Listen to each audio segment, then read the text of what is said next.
அன்பு தமிழ் சொந்தங்களே, இன்றைக்கு நாம் எம்ஜிஆர் நடித்த மதுரை வீரன் படம் பற்றி பார்க்க இருக்கின்றோம். மதுரை வீரன் படம் எம்ஜிஆருடைய திரையுலக வரலாற்றில் முத்திரை பதித்த படம், வெற்றி சித்திரம். அவரை உச்சபட்ச நடிகராக உயர்த்திய படம். அந்த படம் 42 பிரிண்ட் எடுத்து 42 திரையரங்குகளில் வெளிவந்தது. முதலாக அதிக திரையரங்குகளில் வெளிவந்த படம் என்றால் அது மதுரை வீரன் தான். இன்னொன்று, மதுரை வீரன் பிளாக் அண்ட் ஒயிட்டில் 1,35,00,000 வசூலானது. அந்த பிளாக் அண்ட் ஒயிட் ரெக்கார்டை இது வரைக்கும் வேறு எந்த படமும் பிரேக் பண்ணலை. ஆக அது ஒரு ரெக்கார்ட் பிரேக்கிங் வசூல். இப்போ பாக்ஸ் ஆஃபீஸ் ஹிட்டுன்றாங்களே, இது மிகப்பெரிய ஹிட். மதுரை வீரன் எம்ஜிஆருக்கு அதிக எண்ணிக்கையில் ரசிகர் மன்றங்களை உருவாக்கி கொடுத்த படம். அதுவும் அவருடைய திரையுலக வரலாற்றில் ஒரு முத்திரை.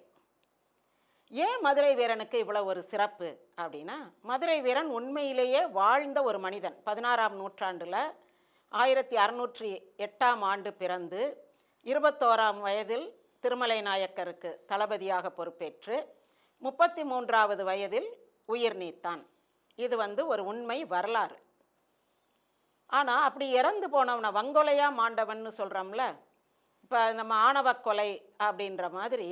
அப்போ என்ன செஞ்சிட்டாங்க, திருமலை நாயக்கர் மதுரை வீரனை மாறுகால் மாறுகை வாங்கிட்டார். மாறுகால் மாறுகைனா, இந்த வலது பக்கம் கையை வெட்டினா இடது பக்கம் காலை வெட்டுவாங்க.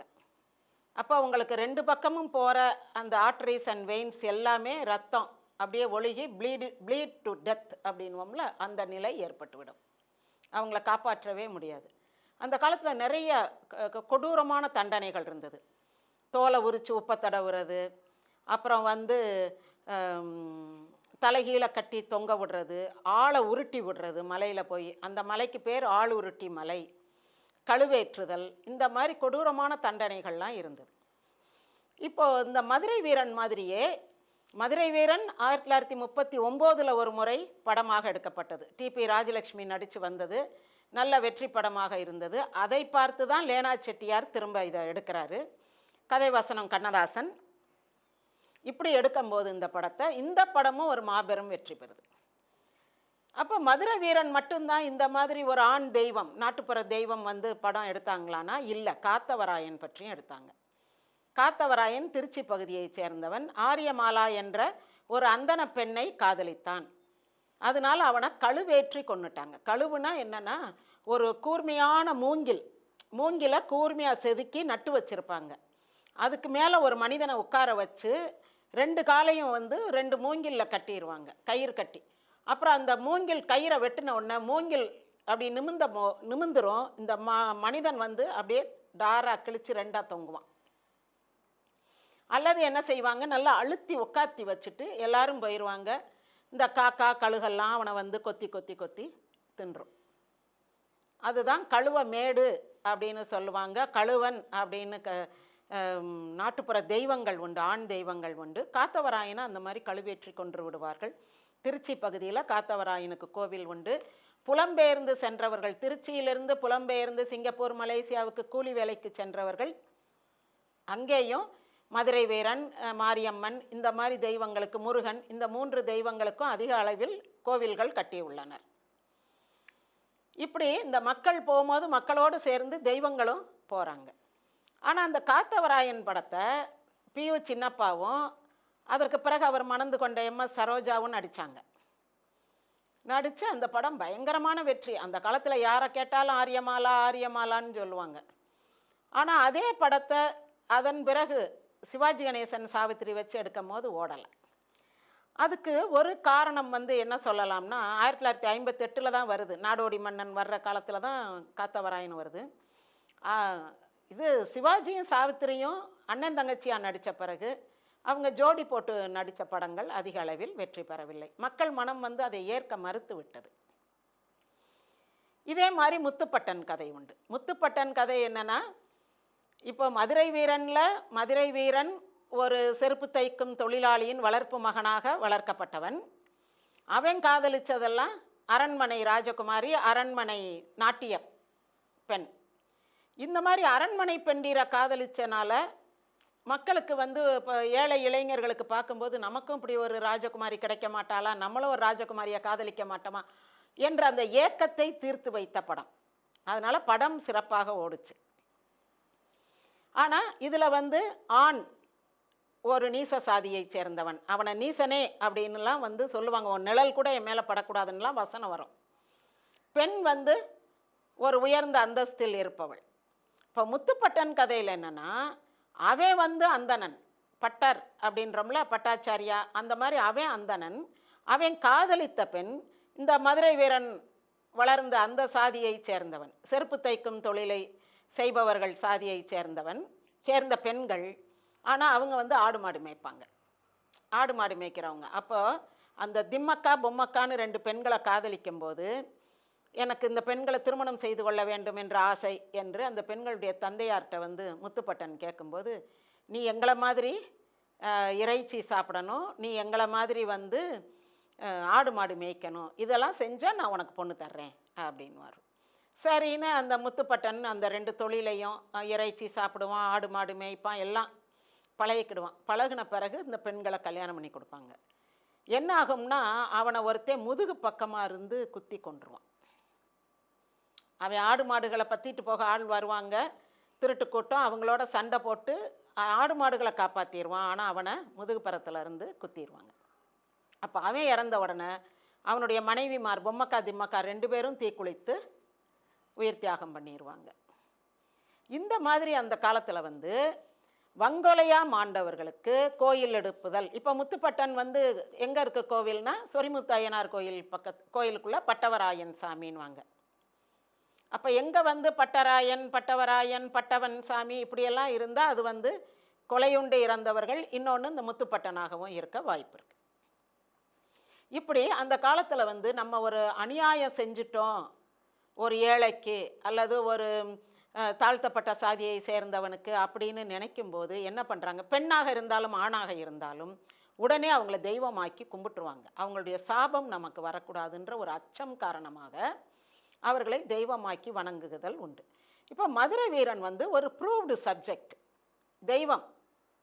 இங்கே மட்டும் இல்லை, சிங்கப்பூர் மலேசியாவிலையும் நம்ம தமிழர்கள் போய் வாழ்ந்த பகுதியிலெல்லாம் தெய்வமாக இருப்பதனால இந்த படத்தை எடுக்கலாம் அப்படின்னு லேனா செட்டியார் முடிவு பண்ணி எம்ஜிஆரை புக் பண்ணுறாரு. அடுத்து அந்த பாளையத்து இளவரசி, அந்த பாளையம் வந்து வாரணாசி பாளையம் என்று சொல்லப்பட்டிருக்கும். அந்த வாரணாசி பாளையத்தினுடைய இளவரசி பொம்மியம்மா.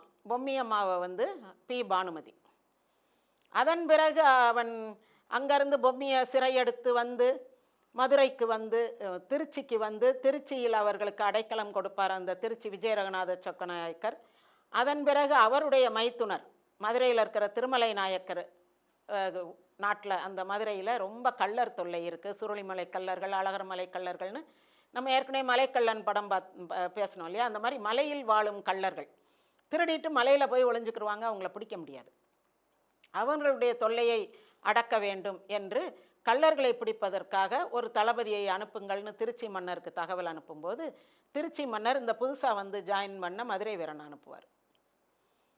அங்கு மதுரை வீரன் அந்த அரண்மனையில் நடனமாடும் பத்மினி வெள்ளையம்மாளை வந்து ஆபத்திலிருந்து காப்பாற்றுவான். ஒரு தடவை கொள்ளையரிடமிருந்து காப்பாற்றுவான். அடுத்த முறை அந்த ராஜா அந்த பெண் மேலே ஆசைப்படுறாரு, ஆனால் பத்மினிக்கு விருப்பம் இல்லைன்னு தெரிந்த உடனே நான் உன்னைய கல்யாணம் பண்ணிக்கிறேன், நீ தான் என்னுடைய மனைவி அப்படின்பார்.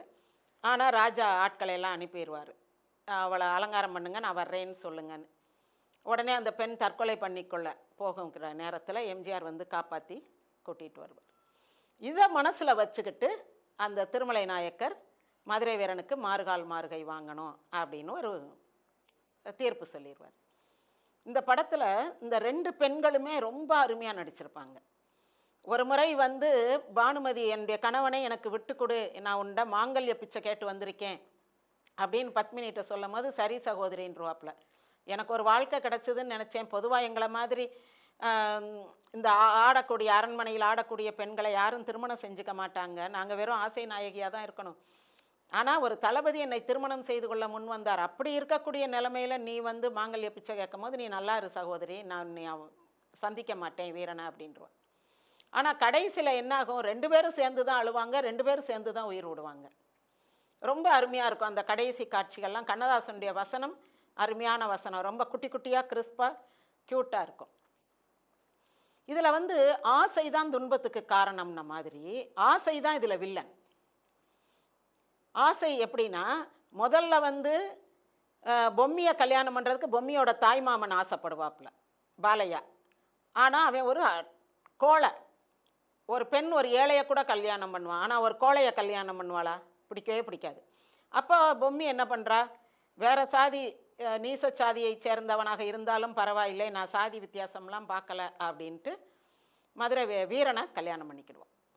வீரனோடு புறப்பட்டு வந்து விடுவாள் அரண்மனையை விட்டு. இது வந்து நரசப்பனுடைய துராசை, ஒரு கெட்ட ஆசை, தன்னை விரும்பாத ஒரு பெண்ணை வந்து வலிந்து அடைய முயற்சி செய்வது. அடுத்து மதுரைக்கு வந்தோம். அங்கே வெள்ளையம்மா.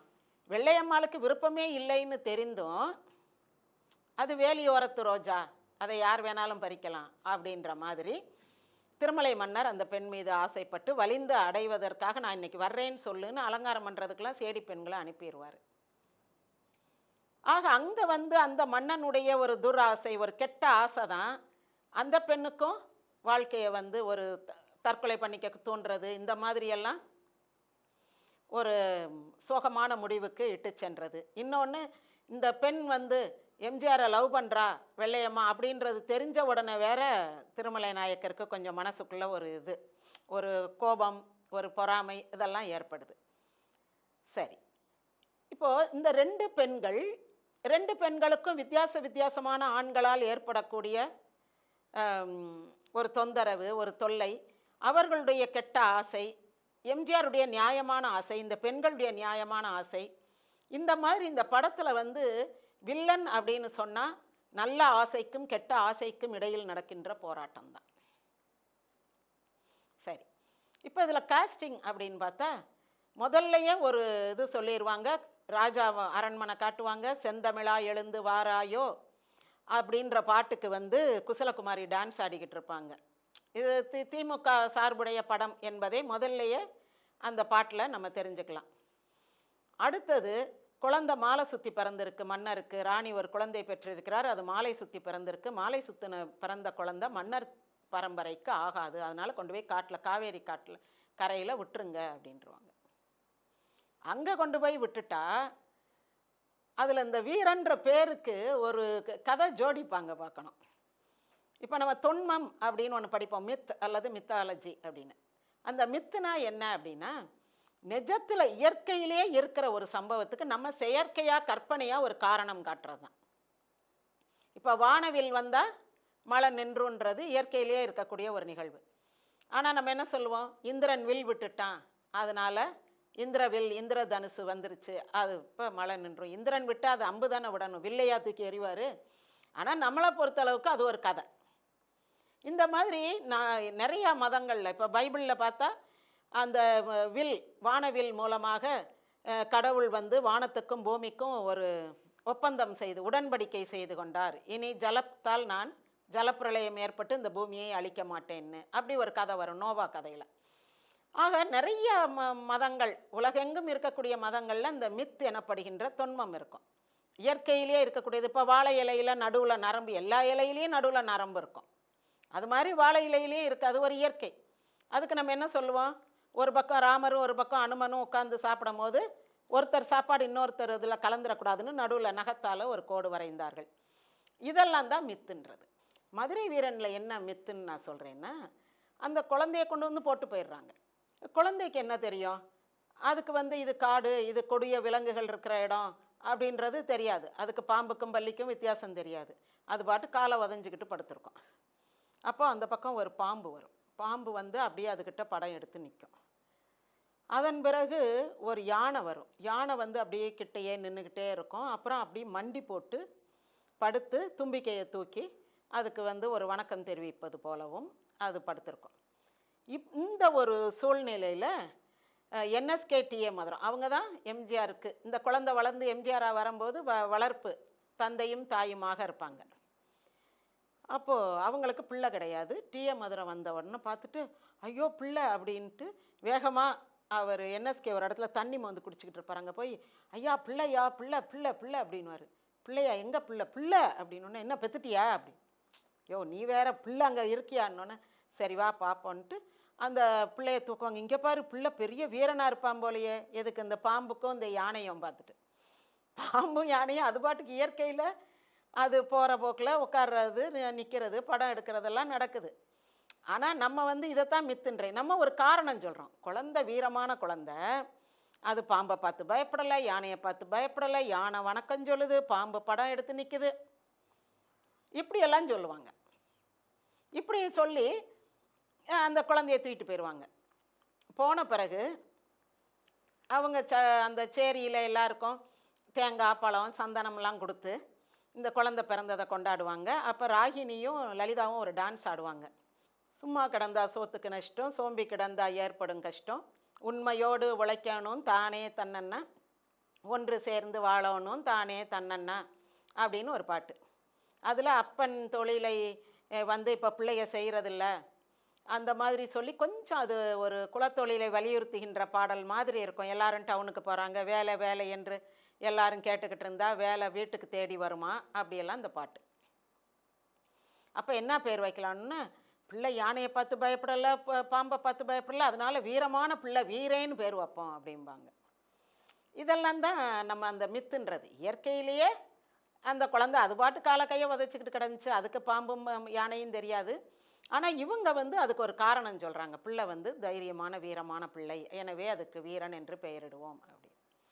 இவங்களுடைய இந்த என்எஸ்கே டிஎம் மதுரம் ஜோக்கு ரொம்ப நல்லாயிருக்கும். அதாவது அந்த படத்தோடு போகும். ஒரு தடவை பொம்மி பானுமதி வந்து எம்ஜிஆரை தனியாக ராத்திரி வந்து வீட்டுக்கே காய்ச்சல் படுத்திருக்காரு அப்படின்னு சந்திச்சுட்டு வெளியே வரும்போது மாமா அப்படின்வா. மாமாவா, இது ராஜகுமாரி, இது போய் நம்மளை மாமான்னு சொல்லுதே அப்படின்ட்டு அப்படியே என்எஸ்கேக்கு பதறி ஆமாம் அப்படிம்பாரு. அடுத்து அத்தை அப்படின்னு டிஎம் மதுரத்தை சொல்லும்போது நீ செத்த அப்படிம்பார். அந்த மாதிரி போகிற போக்கில் ஒரு சின்ன சின்ன வார்த்தைகள்லையே அந்த வசனம்லாம் ரொம்ப சிறப்பாக இருக்கும். வைகைக்கு வரும்போது வைகை ஆற்று அந்த மதுரையெல்லாம் காட்டும் போது இந்த கோபுரத்தை கொத்தனார் செஞ்சுருப்பார், இது யார் மச்சான் தூக்கி நிறுத்தியிருப்பா அப்படின்னு டிஎம் மதுரம் கேட்பாப்புல. இந்த மாதிரியான சில கேள்வி வினா விடை சிரிப்பு அப்படியெல்லாம் வந்து ரொம்ப நல்லா போய்கிட்டு இருக்கோம். இவங்களுடைய வசனம் அருமையாக இருக்கும். மதுரை வீரன் வந்து எந்த வகையில் ரொம்ப சிறப்பான படம்னா, மதுரை வீரன் ஒரு முத்தமிழ் காப்பியம் அப்படின்ட்டு நான் வந்து ஒரு புத்தகம் எழுதினேன். எப்படின்னா அதில் இயல் இசை நாடகம் மூன்றுமே சிறப்பாக இருக்கும். வசனம் எடுத்துக்கிட்டிங்கன்னா ரொம்ப சிறப்பாக இருக்கும். அதுவும் அந்த கடைசி 2 இடத்துல எம்ஜிஆர் வந்து திருச்சியில் ஒரு முறை அவர் வந்து அந்த நீதி விசாரணையில் நிறுத்தப்படுவார். திருச்சியில் என்ன நீதி விசாரணைனா, பொம்மியை தூக்கிட்டு வந்தது வந்து தவறு, ஒரு நீசன் வந்து நம்ம உயர்குலத்து பெண்ணை சிறையெடுத்து கொண்டு வந்து விட்டான் அப்படின்றது. அப்போது பானுமதியே சொல்லுவாங்க, திருடி கொண்டு வந்து சொன்னதே என்ன பொருளே நான் தானே, நான் தான் ஆசைப்பட்டேன், அதனால தான் அவர் என்னை வந்து தூக்கிட்டு வந்தார், நான் தான் கட்டளையிட்டேன், நான் இளவரசி, நான் சொன்னதுக்கு அவர் கட்டுப்பட்டார். அந்த மாதிரி ஒரு வசனம் அந்த அம்மா பேசுவாங்க. அடுத்து எம்ஜிஆர் பேசுவார். இந்த ஒரு நீதி விசாரணை ஒன்று நடக்கும் திருச்சியில். அதன் பிறகு எம்ஜிஆர் வந்து கூட்டத்தை சேர்ந்தவர்களோடு, அதாவது கள்ளர்களோடு, அது கொள்ளைன்னு சொல்லக்கூடாது, கள்ளர்களோடு சேர்ந்து அவங்கள மாதிரியே ஒரு தேள் பச்சை தோளில் குத்தியிருப்பார். அது அவங்க கூட்டத்துக்குள்ளே போய் அவங்கள பிடிக்கிறதுக்காக பத்மினி அம்மா அந்த ஒரு ஐடியா கொடுத்துருப்பாங்க. அதில் மாட்டிக்கிட்டவர் எம்ஜிஆர். இவன் வந்து சுருளிமலை கள்ளர்கள் கூட்டத்தை சேர்ந்தவன், அவங்கள மாதிரியே தோளில் வந்து தேள் பச்சை குத்தியிருக்கான் அப்படின்னு சொல்லி தான் நிறுத்துவாங்க. அதுக்கு பிறகு அந்த கொள்ளையர்களிடமிருந்து கைப்பற்றிய பொருள் எம்ஜிஆர் வீட்டில் இருக்கும். அப்போ அதையும் ஒரு காரணமாக சொல்லி இவனுக்கு கள்ளர்களோடு தொடர்பு இருக்கிறது, இவன் கள்ளர்களை பிடிக்க போகலை, இவன் அவங்களோட சிநேகமாகி அவங்களோட கூட்டு சேர்ந்துட்டான் அப்படின்ற ஒரு குற்றச்சாட்டை முன்வைக்கும் போதும் ஒரு நீதி விசாரணை நடக்கும். ஆக இந்த 2 நீதி விசாரணையின் போதும் வரும் வசனம் மிகச்சிறப்பாக இருக்கும். அதன் பிறகு இன்னும் ஒரு நீண்ட வசனம் வரக்கூடிய இடம் எதுனா, அந்த வானகமே வையகமே வளர்ந்து வரும் தென்னகமே அந்த மாதிரி ஒரு பெரிய வசனம். பானுமதியும் பேசுவாங்க, அடுத்து பத்மினி பேசுவாங்க. எம்ஜிஆருக்கு மாறுகை வெட்டுப்பட்டு கிடக்கும்போது எம்ஜிஆர் பேசுகிற வசனம் 2 நீதி விசாரணையில் முடிஞ்சிடும். இவங்க 2 பேர் பேசுகிற வசனம் விழுந்து கிடக்கும் போது பேசுவாங்க. வா திருமலை மன்னா வந்தியா, வா எதற்காக வந்தாய், ஏன் வந்தாய் அப்படின்னு பானுமதி கேட்குறதெல்லாம் பார்த்தா ரொம்ப ஒரு மாதிரி அப்படியே ஸ்லோவாக ஆரம்பித்து அப்புறம் அப்படியே ஆக்ரோஷமாக பேசி, அதே மாதிரி பத்மினி பேசி, அங்கே பாரு நீ வந்து அந்த சகோதரியினுடைய தாலியை வந்து பறிச்சுட்ட, அந்த சகோதரியினுடைய கண்ணீரை பார் அப்படின்னு பத்மினி பானுமதிக்காக இறக்கப்பட்டு பேசுறது, இதெல்லாம் பெண்களை கவரக்கூடிய ஒரு விஷயம். இந்த பாமா ருக்மணியில் வந்து காட்டியிருப்பாங்க. முதல்ல வந்து 2 பேரும் சண்டை போட்டுக்கிட்டே இருப்பாங்க, 2 மனைவிமாரும், பிரவீனாவும் ராதிகாவும். அப்புறம் பாக்கியராஜுக்கு ஒரு ஆபத்து, ஒரு முடிவு அப்படின்னு வந்த உடனே 2 பேரும் ஐயோயோன்னு வந்து அழுவாங்க. நாங்கள் 2 பேரும் ஒற்றுமையாக இருந்திருப்போமே அப்படின்வாங்க. அப்படியா ஒற்றுமையாக இருக்கிறீங்களான்னு முழிச்ச உடனே திரும்பி 2 பேரும் சண்டை போட ஆரம்பிச்சிருவாங்க. அதுபோல் இங்கே எம்ஜிஆர் இறந்துட்டாரு அல்லது இறக்க போகிறாருன்னு உடனே இவங்க 2 பேருக்குள்ளே இருந்த அந்த ஒரு பொசசிவ்னஸ் எல்லாம் மறைஞ்சு 2 பேரும் ஒருத்தருக்கு ஒருத்தர் ரொம்ப ஆறுதலாக அவ கஷ்டத்தை பாரு, இவ கஷ்டத்தை பாரு அப்படின்லாம் அழுவாங்க. இதெல்லாம் வந்து பெண்களை மிகவும் கவர்ந்த காட்சிகள். அடுத்து இயல் அப்படின்னும் போது இந்த வசனங்கள்லாம் முடிஞ்சிருது. இசை அப்படின்னும் போது பாட்டு எல்லாமே அருமையான பாட்டு. முதல் பாட்டு அரசவை பாட்டு, செந்தமிழா எழுந்து வாராயோ உன் சிங்கார தமிழ் மொழியை தாராயோ அப்படின்னு ஒரு பாட்டு பாடுவாங்க குசலகுமாரி, ரொம்ப சிறப்பாக இருக்கும். அடுத்து வந்து எம்ஜிஆருடைய மான் வழிதவறி ராஜகுமாரியினுடைய தோட்டத்து பக்கம் வரவும், அங்கே ராஜகுமாரனுடைய தோழிகள்லாம் சேர்ந்துக்கிட்டு என்ன இங்கிட்டு வந்த அப்படின்னா, நீ யார், நான் வீரன், நீ என்ன உலகம் புகழும் புரட்சி வீரனா, நீ வீரன்னு சொன்ன உடனே தெரியறதுக்கு எங்கே வந்தேன்னா என் மான் இங்கே வழிதவறி வந்துருச்சுன்னு. பாருங்கடி தோழிகளாக மான் வந்துருச்சான், அவர் முருகன் மானை தேடி வந்த மாதிரி இவரும் தேடி வந்திருக்காருன்னு ஈவி சரோஜாலாம் பயங்கர நக்கல் அடித்து கேலி பண்ணுவாங்க. அப்போ தான் அந்த வாங்க மச்சான் வாங்க வந்த வழியை பார்த்து போங்க, ஏங்கி நீங்கள் ஏன் எப்படி பார்க்குறீங்க, அந்த மாதிரி பாட்டு. அந்த பாட்டு அவங்க பாடி முடித்த உடனே எம்ஜிஆர் ஆரம்பிப்பார். முத்துப்போல் பல்லழகி முன்கோப சொல்லழகி, கத்தி போல் கண்ணழகி, கனிவான பெண்ணழகி அப்படின்னு அவர் ஆரம்பிப்பார்.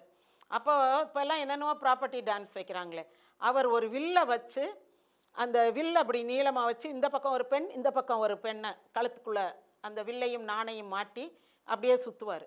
அது மாதிரி வில்லை முதுகு பக்கம் வச்சு பிடிச்சி இந்த பக்கம் 2-3 பெண்களை அதில் மாட்டி சுற்றி விடுவார். காணுலாவம்னு வரக்கூடிய அந்த வரிகள், அதில் எம்ஜிஆர் போடுற ஸ்டெப்பு வந்து ரொம்ப அருமையாக இருக்கும். ரொம்ப அருமையான ஒரு கேலிப்பாட்டு. முதல்ல அந்த பெண்கள், அப்புறம் எம்ஜிஆர் பதிலடி கொடுக்கறது. இதே மாதிரி மாட்டுக்கார வேலனில் பின்னாடி ஒரு பாட்டு எடுத்திருப்பாங்க, பட்டிக்காடா பட்டானமா ரெண்டுங்கட்டா லட்சணமான்னு ஒரு பாட்டு, லக்ஷ்மி பாடியிருப்பாங்க அவங்க தோழிகளோட. இப்படி ஒரு பாட்டு. அடுத்தது வந்து ராகினியும் இவங்க லலிதாவும் பாடுற பாட்டு சொல்லிட்டேன். பானுமதிக்கு கைரேகை பார்க்குறதுக்கு ஒரு குறத்தி வருவாள். அந்த குறத்தி பாட்டு ரொம்ப அருமையான பாட்டு. அந்த குறத்தி அது வந்து மாடி லட்சுமி சச்சுவோட அக்கா ஆடுவாங்க. இப்போ எல்லாம் இந்த ஜிப்சி டான்ஸுன்னு பரதநாட்டியத்தில் ஒரு ஐட்டம் சேர்க்குறாங்கல்ல, அந்த மாதிரி. அதில் அந்த கை முத்திரைகள்லையே அணில், யானை, குருவி, இப்போ குருவி இதெல்லாம் காட்டுவாங்கன்னு நமக்கு தெரியும், அணில் காட்டுவாங்களான்றது இந்த பாட்டில் பார்க்கும்போது தான் நமக்கு தெரியும். வித்தியாசமான ஒரு விரல் அசைவுகள் மூலமாக இந்த விலங்குகளை எல்லாம் காமிச்சு, குன்றுதோர் ஆடி வரும் குமரவடி வேலன் அந்த குறவர்குல கடவுள் தானே கூப்பிடுவேன் அம்மே அப்படின்னு ஒரு பாட்டு. அந்த பாட்டு வந்து அந்த பெண் நல்லா டான்ஸ் ஆடும். அப்போ வந்து உன்னை காக்க வந்தான் ஒரு ஆணழகன், ஆளை ஏக்கிறவன் வாழ மாட்டான், அந்த ஆணழகன் இதுக்கெல்லாம் அஞ்ச மாட்டான் அப்படின்ட்டு அந்த மதுரை வீரனை பற்றிய கதையை வந்து இவங்களுடைய காதல் கதையை சொல்லி பாடுற மாதிரியே இருக்கும்.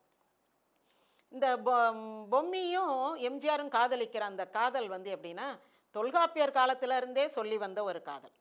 இப்போ தொல்காப்பியர் இலக்கணம் வந்து எல்லாரும் சொல்கிறோம், தொல்காப்பியம் என்று நமக்கு பண்டை தமிழில் ஒரு இலக்கணம் உண்டுன்னு. அதனுடைய விசேஷம் என்னென்னா, உலக மொழிகள் எதுலேயுமே இல்லாத ஒரு தனிச்சிறப்பு தமிழ் மொழியில் தொல்காப்பியம் என்ற இலக்கண நூலுக்கு இருக்கின்றது. என்ன அப்படின்னா, இப்போ மற்ற மொழிகளில் வந்து இங்கிலீஷாக இருக்கட்டும், இல்லை க்ரீக்கு, லாட்டின், அந்த மாதிரி கிளாசிக்கல் லாங்குவேஜஸாக இருக்கட்டும், அதிலெல்லாம் வந்து எழுத்து, சொல், பொருள் இதுக்கு தான் இலக்கணம் உண்டு. ஃபொனாலஜின்னு சொல்லுவாங்க, லிங்குவிஸ்டிக்ஸில் மார்ஃபாலஜின்னுவாங்க, சின்டாக்ஸ்னுவாங்க, செமான்டிக்ஸ்னுவாங்க.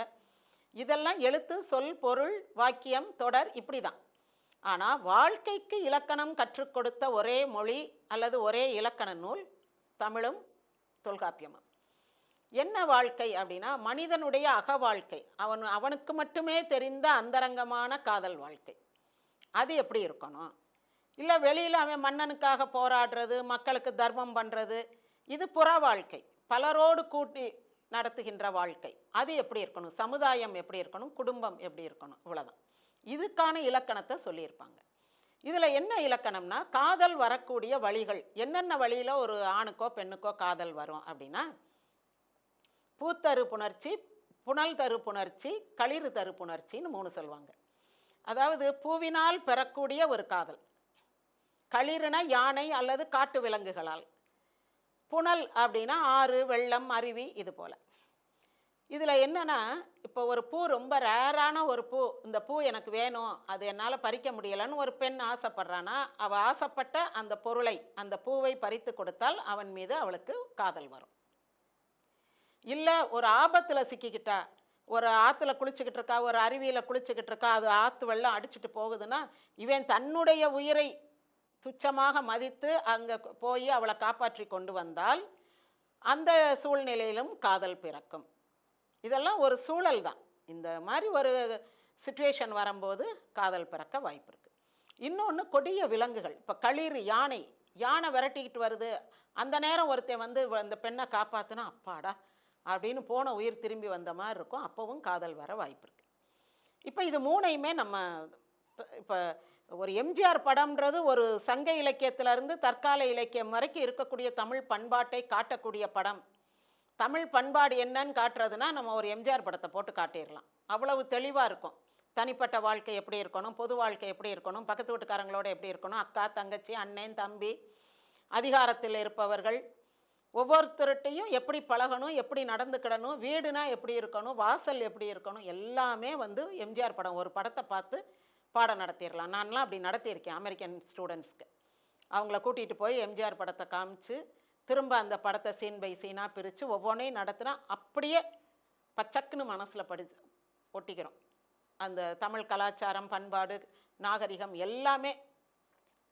இப்போ இதில் வந்து புனல் தரு புணர்ச்சின்னு ஒரு சூழ்நிலை சொல்கிறாங்க. ஒரு ஆபத்தில் மாட்டிக்கிறது. இன்றைக்கும் அதே தான், வேறு ஒரு விதமான ஆபத்தாக இருக்கும். ஒரு டாஸ்க் முடிக்க முடியலைன்னு இருக்கும், ஒரு டார்கெட் ரீச் பண்ண முடியலைன்னு இருக்கும். இந்த மாதிரி சூழ்நிலைகளில் யாராவது கூட வேலை பார்க்குறவங்க ஹெல்ப் பண்ணால் ஐயோ இவங்க லைஃப் லாங்க நம்ம கூடவே இருந்தால் இவ்வளோ உதவியாக இருக்கும் அப்படி தோணும். இவ்வளோதான் இந்த காதல்.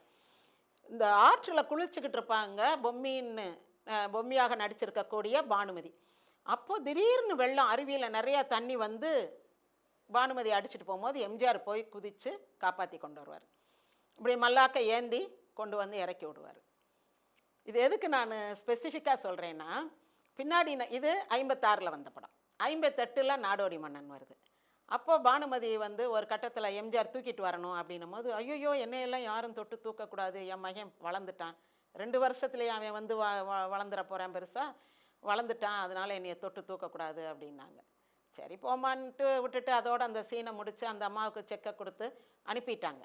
அப்புறம் அந்த அம்மா செக்கை திருப்பி ஒரு லெட்ரு வச்சு ஜானகி அம்மாவுக்கு கொடுத்து விட்டாங்க.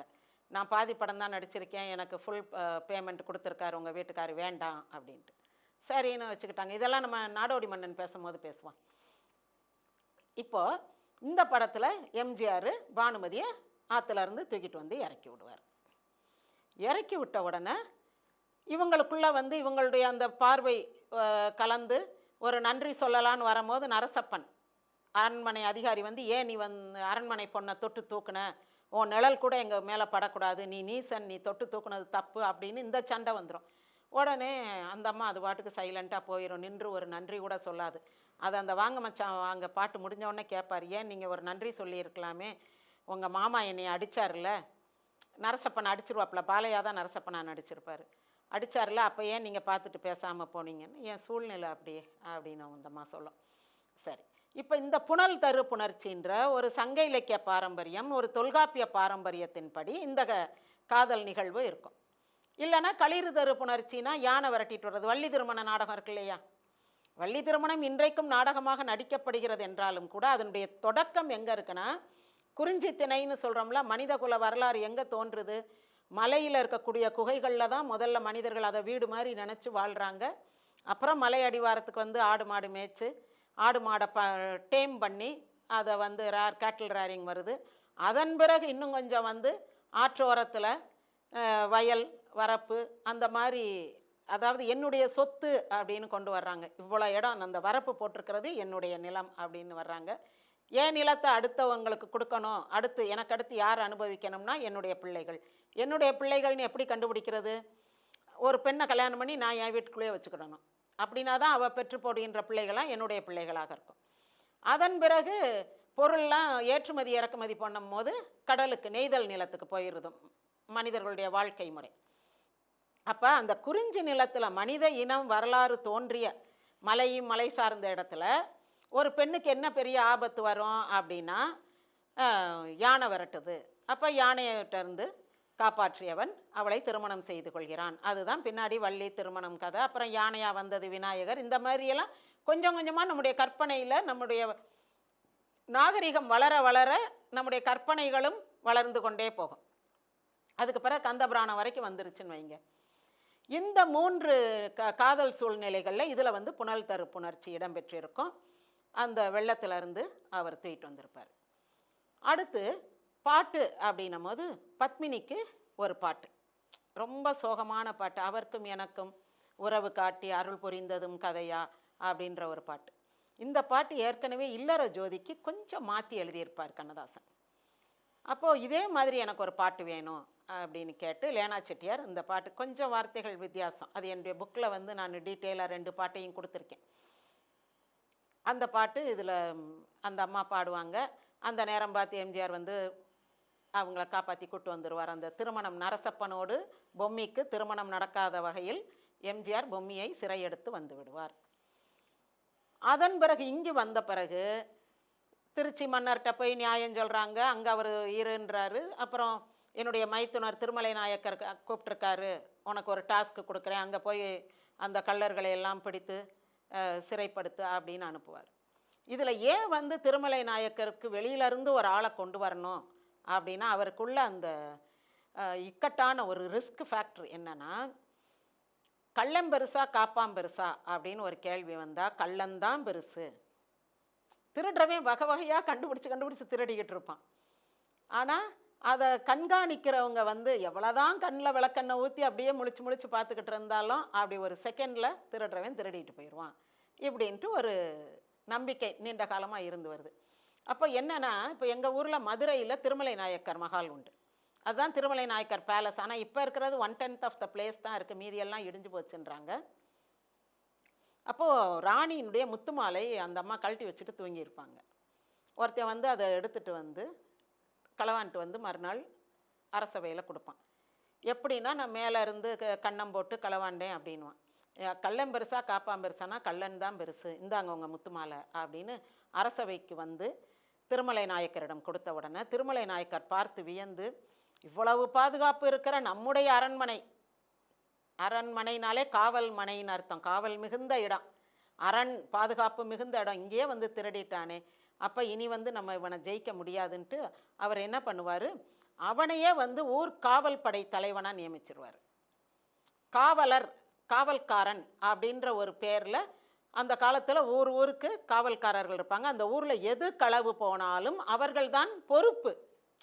இப்போ போலீஸுக்கும் அதுக்கும் உள்ள வித்தியாசம், போலீஸ் வந்து எஃப்ஐஆர் போட்டு தேடுவாங்க, அந்த மாதிரி சில நடவடிக்கைகள் எடுப்பாங்க. அந்த பொருளை திருப்பி கொண்டு வந்து கொடுக்கணும், நீ தான் இந்த பொருளுக்கு காவல், அது எப்படி ஒன்றை மீறி வெளியே போகும் அப்படின்னு கேட்க எந்த கவர்மெண்ட்டுக்கும் அதிகாரம் கிடையாது. ஆனால் அந்த காலத்தில் எப்படின்னா, காவல்காரன் ஒரு ஊருக்கு, கோவிலுக்கு, இன்னும் கூட கோவிலில் நீங்கள் கேட்டிங்கன்னா கோவிலுக்கு காவல்காரர்னு ஒருத்தர் நியமிச்சிருப்பாங்க. அவங்களுக்கு வந்து நான் நேற்று ஒருத்தரை சந்தித்தேன்.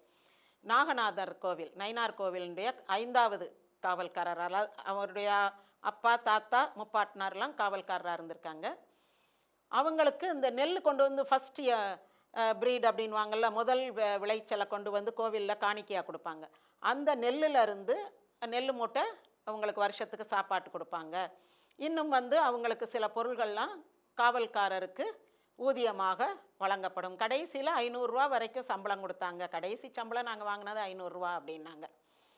அப்போ இந்த 500 ரூபா முக்கியம் இல்லை, இந்த அரிசி பருப்பு அப்புறம் கோவிலுக்கு நேர்ந்து விட்ட சாவை, ஆடு, இந்த மாதிரியான இந்த சேவல்லாம் நிறைய நேர்ந்து விட்டுருப்பாங்க, அதெல்லாம் காவல்காரருக்கு கொடுப்பாங்களாம். கோவில் பொருள் தானே, கோவிலில் காவல் காக்கிறவங்களுக்கு கொடுக்குறதுன்னு. இந்த மாதிரி அவங்க வந்து ரொம்ப கௌரவமான செங்கோல் தூக்கிட்டு வருவாங்க. ராஜா கோவிலுக்கு வரும்போது செங்கோல் ஏந்தி வருபவர்கள் காவல்காரர் என்று அவர் சொன்னார். இப்படி காவல்காரர்களாக அவங்கள மாற்றிட்டாங்க. இப்போ என்ன, இப்போ எப்படி திருட முடியும்? திருடவே முடியாது. இப்போ நம்ம தான் பொறுப்பு. இந்த ஊரில் இருக்கிற, இந்த கோவிலில் இருக்கிற அத்தனை சொத்துக்கும் இவரே பொறுப்பு என்ற ஒரு உயர் பொறுப்பு பதவியை கொடுக்கின்றார் திருமலை நாயக்க மன்னர். அதன் மூலம் வந்து திருட்டு களவு தடுக்கப்படுகிறது. சரி, இது வந்து வேற ஒரு வரலாறு. இப்போ நம்ம மதுரை வீரன் கதைக்கு வருவோம். மதுரை வீரன் கதையில் அந்த மதுரைக்கு வரும்போது ஓயக்கத்தேவர் தான் திருமலை நாயக்க மன்னராக நடிச்சிருப்பார். அவர் பத்மினியை காமிச்சு, வாங்க நம்ம நடன சாலைக்கு போவோம், ஆயுத சாலைக்கு போவோம்னு ஒன்றா கூப்பிட்டு வந்து காட்டுவார். அப்போ தான் பத்மினியை பார்த்தா அப்படியே ஒரு தெய்வ சிலை மாதிரி இருப்பாங்க. அவங்க ஒரு போஸ் கொடுத்துக்கிட்டு இருப்பாங்க, ஒரு சிற்பி செதுக்கிக்கிட்டு இருப்பார் அவங்கள மாதிரி ஒரு சிலை. பார்த்தா அப்படி தெய்வ சிலை மாதிரி இருக்கும். ஆடல் காணீரோ, விளையாடல் காணீரோ, திருவிளையாடல் காணீரோ அப்படின்ற அந்த பாட்டுக்கு திருவிளையாடல் கதைகள் எல்லாம் அவங்க நடித்து காட்டுவாங்க. நடித்து காட்டி ஒவ்வொரு கதையாக இது பண்ணுவாங்க. நல்லாயிருக்கும். அதுக்கு உண்டான சுவரில் வந்து புடைப்பு சிற்பம் மாதிரி ஓவியங்கள் மாதிரியெல்லாம் வரைஞ்சிருப்பாங்க. அந்த ஒவ்வொரு ஓவியத்துக்கு கீழே நின்று ஆடுவாங்க. ரொம்ப அற்புதமான நடனம். இந்த திருவிளையாடல் கதை பற்றி வரும்போது நான் ஒரு சம்பவம் சொல்கிறேன். திருவிளையாடல் மதுரையில் நடந்ததாக சொல்லப்பட்டாலும் கூட அது எதுவும் மதுரையில் நடக்கலை. அதில் பேர் வந்து சொக்கநாதர் அப்படியெல்லாம் இருக்கும். திருவிளையாடல் புராணம்ன்றது வடமொழியில் எழுதப்பட்டது. வடமொழியில் எழுதப்பட்ட ஒரிஜினலாக it was written in Sanskrit. அதை வந்து என்ன பண்ணுவாங்க, ஒரு 2-3 பேர் டிரான்ஸ்லேட் பண்ணியிருப்பாங்க. முதல்ல ஒருத்தவங்க பண்ணுவாங்க, அப்புறம் ஒருத்தவங்க செய்வாங்க, அப்புறம் ஒருத்தவங்க செய்தது தான் இப்போ நம்மக்கிட்ட இருக்கக்கூடிய திருவிளையாடல் புராணம். ரொம்ப எல்லாராலும் படிக்கப்படுவது. அது சினிமாவாக வந்த பிறகு ஃபிக்ஸட் ஆயிருச்சு மனசில். எப்போவுமே ஒரு சினிமா வந்துடுது, இப்போ மதுரை வீரன் வந்தது அப்படின்னா மதுரை வீரன் ரொம்ப பெரிய வீரன் அப்படின்றது மனசில் பதிஞ்சிடும். அதுக்கு பிறகு வீரபாண்டிய கட்டபொம்மன் பெரிய வீரன், வெள்ளையனை எதிர்த்தான். அதற்கு முன்னாடி அவன் கொடுத்த மன்னிப்பு கடிதம், அவன் வந்து மற்ற சில வேலைகளில் ஈடுபட்டது, அது எல்லாமே மறந்து போயிருந்த சினிமா வந்து ஒரு இமேஜை க்ரியேட் பண்ணி வச்சிடும். அவ்வளோ பவர்ஃபுல் மீடியா அது. அதுபோல் இந்த மதுரை வீரன் கதையிலையும் இப்போ அந்த திருவிளையாடல் ஆடல் காணீரோ பாட்டுக்கு பிறகு லேனா செட்டியார் அந்த பத்மினியை வச்சு தசாவதார காட்சிகளை ஒரு பாடலாக எடுத்திருந்தார். அது இப்போ நமக்கு காண கிடைக்கவில்லை. அதை வந்து எம்ஜிஆர் போடவே கூடாதுன்ட்டார். இது ஏதோ மதுரையில் நடந்த கதைன்றனால ஓகே, நான் திமுகவில் இருக்கேன், நீங்கள் இந்த சாமி கதையெல்லாம் உள்ளே கொண்டு வராதீங்க அப்படின்ட்டார். அதனால் அந்த தசாவதார காட்சி பாடல் படத்தில் இடம்பெறவில்லை. பிறகு அவர் என்ன செய்கிறாரு செட்டியார், படம் முடிஞ்சு இன்டர்வல் வரும்போது அதை போட்டு காட்ட சொல்கிறாரு. இவ்வளவு செலவு பண்ணி நான் ரொம்ப ஆசையாக எடுத்தது அந்த அம்மாவை வச்சு அப்படின்னு போட்டு காட்ட சொல்கிறாரு. போட்டு காட்டுறாங்க. கொஞ்ச நாள் தான் அது கூட காட்டினாங்க. அப்புறம் எம்ஜிஆர் கூடவே கூடாது, இது தேவையில்லாத வேலை நீங்கள் பார்க்குறீங்க அப்படின்னு சொல்லவும் அதை நிறுத்திட்டாங்க. இந்த பாட்டு முடிஞ்ச பிறகு திரும்ப ஒரு முறை பத்மினி வந்து எம்ஜிஆருக்கு பச்சை குத்தும். தோளில் வந்து அந்த தேள் பச்சை குத்தி, திருடன் மாதிரி நீங்களே திருட்டு கூட்டத்துக்குள்ளேயே போய் அவங்கள கண்டுபிடிச்சிட்டு வரணும் அப்படின்லாம் ஒரு ஐடியா கொடுத்து பச்சை குத்தும் போது பத்மினி கனவு கண்டு ஒரு பாட்டு பாடுவாங்க. எம்ஜிஆர் இல்லை, பத்மினி. அதுதான் நாடகம் எல்லாம் கண்டேன் ஆடும் வெளியிலே அப்படின்றது. அது வந்து அந்த கண்ணாடியில் ரிஃப்ளெக்ஷன் மாதிரி தெரியும், ரொம்ப அழகாக இருக்கும். அது அந்த காலத்தில் ஒரு தொழில்நுட்பம், ஒரு வித்தியாசமாக இருக்கும் அந்த பாட்டு. அதன் பிறகு 2 பேரும் சேர்ந்து கள்ளர் குகைக்கே போவாங்க. அழகர்மலை கள்ளர் குகைக்கு. அங்கே வந்து சாண்டோ சின்னப்பா தேவர் தான் தலைவர். அப்போ நாங்கள் சுருளிமலையிலேருந்து வந்திருக்கோம் அப்படிம்பாங்க. இவங்க அந்த தோளில் பச்சை குத்துனதே அதுக்காகத்தானே. போய் எங்கள் பேர் வந்து சொக்கா சொக்கி நாங்கள் ஆடி பாடி இது பண்ணுவோன்னு, சரி ஆடுங்க அப்படின்னா, ஏச்சு பிழைக்கும் பிழைப்பே சரிதானா எண்ணி பாருங்க அந்த பாட்டு. இந்த பாட்டுக்கும் ஒரு வரலாறு உண்டு. என்னென்னா, தீன கருணா கரணே நடராஜா நீலகண்டனே அப்படின்னு ஒரு பாட்டு முன்னாடி வந்திருக்கும். அந்த டியூன்லையே இந்த பாட்டை எடுத்து எழுதியிருப்பாங்க. ரொம்ப அழகாக இருக்கும். அந்த காட்சியில் தான் எம்ஜிஆர் இப்போ எப்படி மதுரை வீரசாமி இருக்கோ அந்த தோற்றத்தில் இருப்பார். அந்த மதுரை வீரசாமி தோற்றத்திலேயே ரொம்ப அழகாக ரொம்ப கம்பீரமாக இருப்பார். அந்த பாட்டு நல்லாயிருக்கும். இப்போ பத்மினியோட இன்னும் கூட சில படங்கள் நடிச்சிருந்தா எம்ஜிஆருக்கு மறக்க இயலாத படங்களாக பத்மினிக்கு அது அமைஞ்சிருக்கும். இப்போ பத்மினி நல்ல நடிகை தான், சிவாஜியோட நிறைய படங்கள் நடித்தாங்க. ஆனாலும் தில்லானா மௌனாம்பாள் அல்லது வியட்நாம் வீடு, இப்படி சில படங்கள், இருமலர்கள், அந்த மாதிரி சில படங்கள் நினைவில் நிற்கின்றன. ஆனாலும் இப்போ எம்ஜிஆரோட நடித்த படம்னு எடுத்துக்கிட்டிங்கன்னா அதில் வரக்கூடிய ஆடல் பாடல் காட்சிகள், எம்ஜிஆரும் பத்மினியும் சேர்ந்து ஆடுறது, ராஜா தேசிங்கில் வேற ஆடுவாங்க இதே மாதிரி ஒரு குறவன் குறத்தி ஆட்டம், இதில் ஒரு குறவன் குறத்தி ஆட்டம், இந்த மாதிரி வரக்கூடிய நடனங்கள்லாம் அப்படியே நினைவில் நிற்கின்றன. பாட்டு முடிஞ்சிருச்சு, இதோட அப்புறம் அவ்வளோதான், கதை முடிஞ்சிடும். ஆக இந்த படத்தில் வந்து இயல் வசனம் பார்த்துட்டோம், இசையோடு கூடிய நடன காட்சிகள், இந்த வகையில் வந்து இந்த படம் எல்லாரையும் கவரத்தக்க நல்ல பொழுதுபோக்கு அம்சம் கொண்டது. பாட்டு நடனம் எப்படி உலகம் சுற்றுவாலிபன் இருக்கும், ஒரு பாட்டு ஒரு ஃபைட்டு, ஒரு பாட்டு ஒரு ஃபைட்டு, ஒரு பாட்டு ஒரு ஃபைட்டு, அப்படியே அகமும் புறமும் காதலும் வீரமும் கலந்து முத்தும் பவளமும் போல இடைமிடைந்து மணிப்பிரவாள ஸ்டைலில் இருக்கும். அதே மாதிரி இந்த படமும் இளைஞர்கள் பார்த்தா நம்ம ஒரு ராஜகுமாரியை காதலிக்கலாம், நமக்கு எல்லா தகுதியும் இருக்குது, நமக்கு உடல் தகுதி வேணும், அறிவு வேணும், துணிச்சல் வேணும், துணிவுடைமை தான் ரொம்ப முக்கியம், இதெல்லாம் இருந்தால் நம்ம பெரிய பணக்கார வீட்டு பெண்ணை கூட காதலிக்கலாம். ஏன்னா அதான் முதலே சொன்னேன், பெண் வந்து ஒரு வீரனை காதலிப்பா, ஒரு கோழையை காதலிக்க மாட்டா, அவனுக்கு வசதி இருக்குன்றதுக்காக. இந்த மாதிரியான ஒரு நம்பிக்கை இருந்த காலகட்டத்தில் இந்த படம் வந்து ஒரு மிகப்பெரிய வசூலை பெற்று தந்த படம். அந்த ஜோக்குக்கு வந்து என்எஸ்கே டிஎம் மதுரம் இருந்தது. மற்றபடி வந்து எல்லாருமே அந்த காஸ்டிங் வந்து சூப்பர்ப், 100% பர்ஃபெக்டாக இருக்கும். ரொம்ப திருச்சி மன்னராக திருப்பதி சாமி நடிச்சிருப்பார், மதுரை திருமலை நாயக்க மன்னராக ஓயக்க தேவர் நடிச்சிருப்பார், ரொம்ப அருமையாக இருக்கும். கள்ளர் தலைவனாக சாண்டோ சின்னப்பா தேவர், அவரோடு நடக்கின்ற சண்டை காட்சிகள், வாளோடு வாள் மோதும் சண்டை காட்சிகள், இந்த மாதிரி படம் முழுக்க மிகச்சிறப்பான பொழுதுபோக்கு படம். ஃப்ரேம் பை ஃப்ரேம் என்ஜாய் பண்ணலாம். ஒரு ஃப்ரேம் கூட நமக்கு வந்து தேவையில்லைன்னு விளக்கவோ அல்லது சரியில்லைன்னு கசக்கவோ செய்யவே செய்யாது. அவ்வளோ அருமையான படம். பிளாக் அண்ட் ஒயிட்டில் சாதனை படித்த படம், வசூல் சாதனை படைத்த படம், அதிக எண்ணிக்கையில் தியேட்டர்களில் வந்து பிரிண்ட் போட்டு வெளியான படம், எம்ஜிஆருக்கு அதிக எண்ணிக்கையிலான ரசிகர் மன்றங்களை கொண்டு வந்த படம். இந்த படம் வந்த பிறகு எம்ஜிஆரை யாரும் அசைக்க முடியாதுன்ற அளவுக்கு அவர் வந்து ஒரு உச்சபட்ச அதிகாரம் கொண்ட நடிகராக, ஒரு காட்ஃபாதராக அவருடைய ஸ்டேட்டஸ் வந்து உயர்கிறது. திரையுலகத்தின் ஜாம்பவானாக அவர் உயர்கின்றார். நன்றி, வணக்கம்.